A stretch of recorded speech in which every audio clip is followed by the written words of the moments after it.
Hello everybody, I am ananthavalli.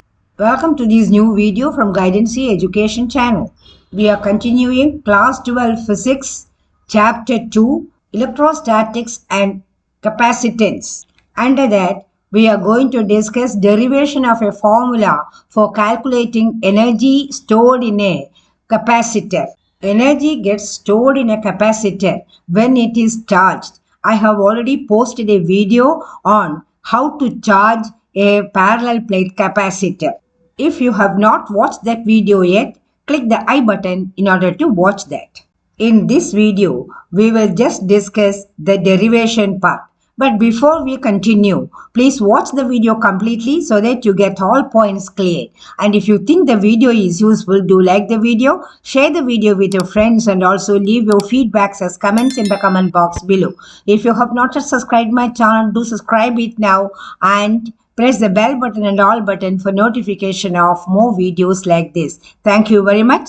Come, let us start the video. When the capacitor is charged, small amounts of charges, that is dq amount of charge, gets withdrawn from the first plate and gets deposited in the second plate.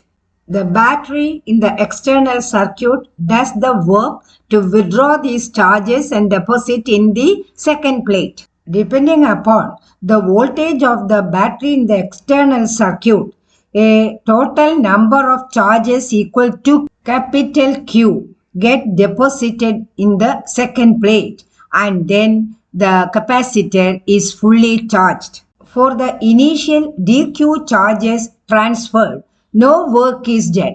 But for the subsequent dq charges, more and more work has to be done. I have discussed the reason for all this in the previous video. Please watch that if you have any doubt. Work done for transferring dq charges from plate number 1 to plate number 2 can be considered as dW. Total work done by the battery to shift the whole charges, that is maximum charges, which we have represented as capital Q, will be integration of this dW. Work done in moving these charges is the potential energy stored in the capacitor. Now we will derive the formula. Work done to transfer dq charge from plate number 1 to plate number 2 is equal to dW. That is, when the battery does this work, plate number 1 acquires a positive charge equal to positive dq. Now, a small potential difference is set up between the two plates. We know potential difference between 2 points V1 minus V2 is equal to the work done to shift charge Q from one location to another location upon Q, the charge shifted. In this case, V1 minus V2 is the potential difference between the two plates and it is represented by small v. So small v is equal to dW, the work done for shifting dq charge upon dq. From this we get the expression dW is equal to potential difference small v into dq. We have already seen that capacitance C is equal to Q upon potential difference. From this, we get the expression V is equal to Q upon C. Substituting, we get the equation dW is equal to Q upon C multiplied by dQ. dW is the work done to shift dq charges from plate 1 to plate 2. Total charge transferred is equal to capital Q. It consists of several dq. So several dW work has to be considered. Total work done to shift or transfer total charge capital Q from plate 1 to plate 2 will be equal to integration from 0 to capital Q dW is equal to integrating from 0 to capital Q, Q upon C multiplied by dq. C is a constant, so total work done W is equal to 1 upon C, integrating from 0 to Q multiplied by dq. This is equal to integrating Q dq is equal to Q square upon 2. So it is equal to 1 by C Q square upon 2 from 0 to Q. 2 is a constant, so this is equal to 1 by 2C. Upper limit Q square minus lower limit 0. So this is the total work done, and this is stored in the capacitor as potential energy U. So U is equal to 1 by 2C into Q square, that is Q square upon 2C. So this is the formula for calculating potential energy of a capacitor, and this formula shows how potential energy of the capacitor is related to total charge and capacitance. So if we know the total charge and the capacitance of the capacitor, total potential energy stored in the capacitor can be calculated. We have derived a formula for calculating potential energy stored in a capacitor with reference to the total charge and capacitance of the capacitor. Now we will derive another formula where potential energy stored in the capacitor is related to potential difference and capacitance. We derive the formula U is equal to Q square upon 2C. We know C is equal to Q upon potential difference. From this we get the formula Q is equal to C multiplied by potential difference V. We have already seen that when the capacitor is fully charged, the potential difference of the battery is equal to the potential difference between the two plates, that is capital V is equal to small v. So we can write Q is equal to C multiplied by potential difference of the battery, C into capital V. Substituting this in the first equation, potential energy U is equal to C square V square upon 2C. That is CV square upon 2C.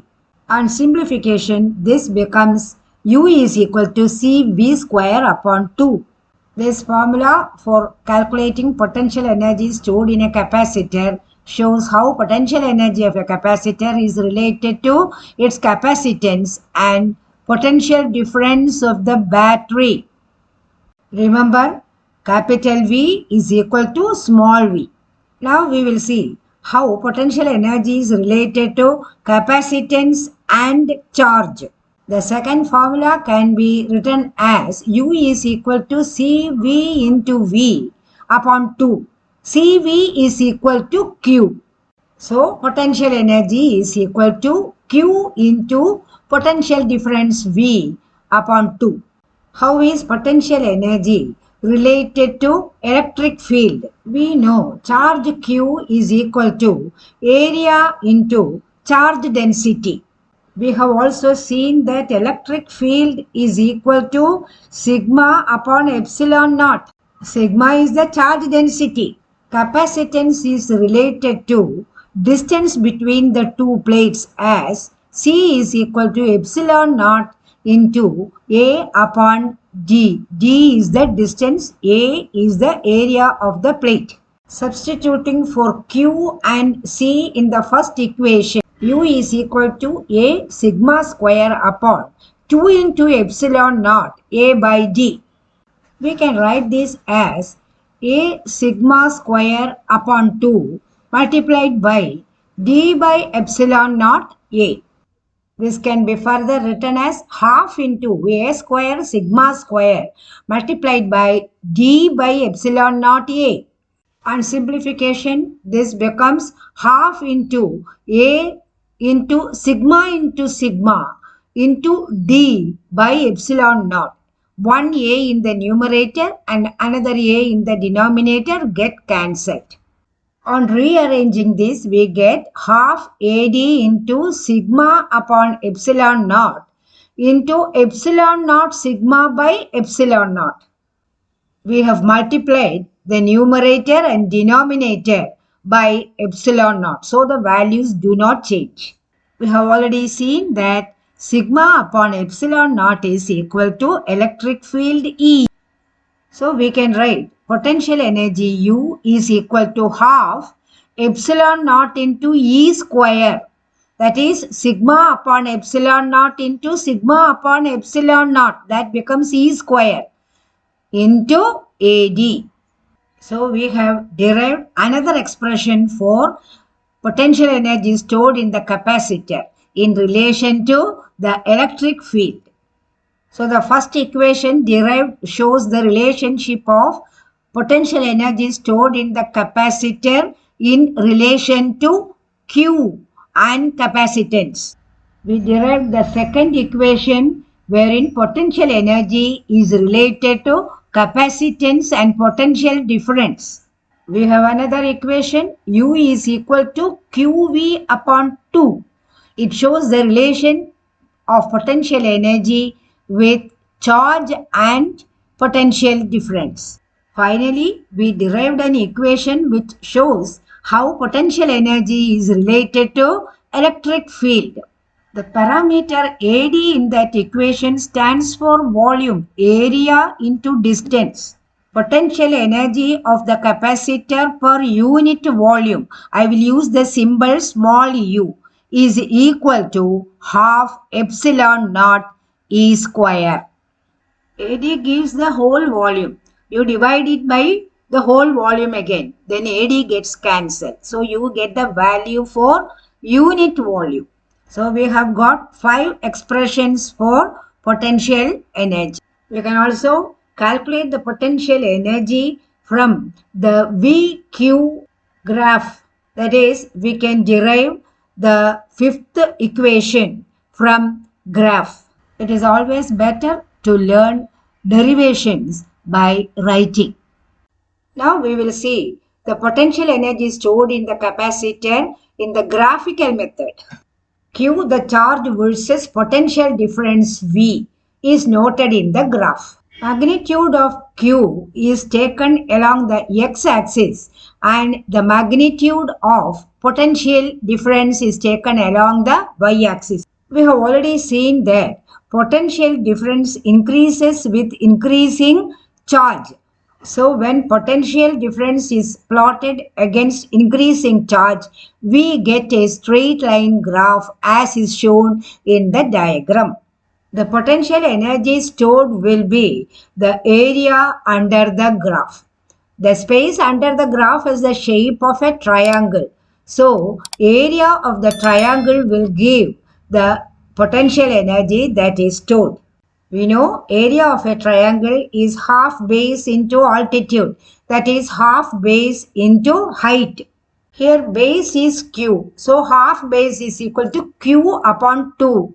Height is potential difference V, so Q upon 2 into V. So from the graph, potential energy stored in the capacitor is equal to Q into V upon 2. This is the equation we got under number 5 in the previous session. So practice all the 5 equations and this graphical method of deriving equation 5 also. When problems are given based on the data that is given in the problem, you can use any one of the 5 equations in order to calculate the potential energy stored in the capacitor. If you think the video was useful, do support me by subscribing to my channel.